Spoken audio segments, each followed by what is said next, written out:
So if we pop back into Alteryx, all I want to do is I want to just copy and paste that data set that we have. I'm just going to change the orientation so we know we're working and doing some analysis instead of just kind of building on a workflow. And then I want to summarize. The first thing I want to summarize by is date. And then I just want to see the total of my expenses. So the sum of my monthly expenses. The next thing I want to do is I want to group by expense type and then just look at the average expense. And then what we're going to do is we're just going to add in some comments just to make things a little bit more understandable, so then I know what I'm looking at. So this is basically going to just give me my monthly expenses, and I can kind of see that this ranges from $70 to $100 a month depending on the month. And what I want to see is on average how much do I spend per gas, electric, cable, and that's what I can see. I can see the applicable expense dollars per each expense type.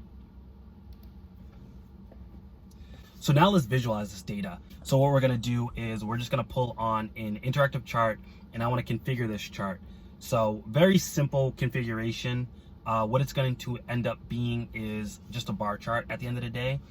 So if I just add in a layer where it's just my monthly expenses, this is going to end up being a bar chart as the chart type. And then for my x-axis, my horizontal axis, this is just going to be date. And then for my y-axis, this is just going to be my expenses. The only thing about this is we have expense type. So it's just not looking at expenses in total, it's looking at it by each expense type. So this is when I want to batch it. And all batch is going to do is it's just going to create a chart per each expense type. So we can start to kind of see everything individually. So now if I take that and run the workflow, what I'm able to see is I'm able to see the data, or I'm able to see my data.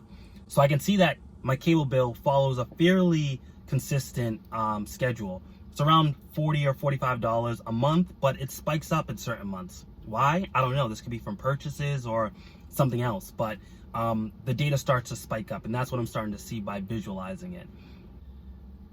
Then as we go to electric, you can see electric follows a different schedule. Electric is very low in the beginning months of the year, spikes up in the mid months, so July, August, September, and then again goes back to its original level of around, under $15.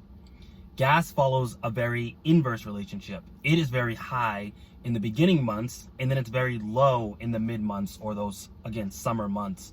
And then it spikes back up again to around $40 or so.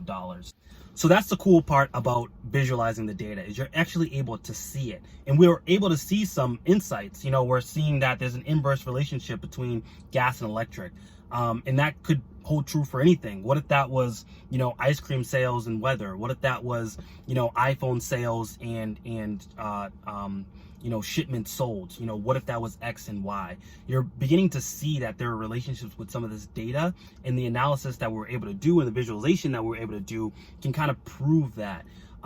So we just went from pulling data out of, kind of an Excel format, where we're just presenting monthly expenses. I just see what I pay each month for monthly expenses, to then kind of standardizing that data into a standard data set to then be able to visualize it. And now we can do further analysis. I can understand trends. I can understand relationships. I can start to see that my gas and my electric bills follow an inverse relationship. Maybe that's something that I want to bundle together because they're kind of one and the same. My cable bill spikes up for certain months. Why is that? That's something I would want to look to research more, add more information to, add more analysis to. And that's kind of the ecosystem of things. It's basically starting to kind of visualize the data, seeing it the way you weren't able to see it before, and then kind of deep dive more into, what's this telling me, what's this showing me at the end of the day. So that's all we have for today. Hopefully you've learned something, and until next time, let's get it.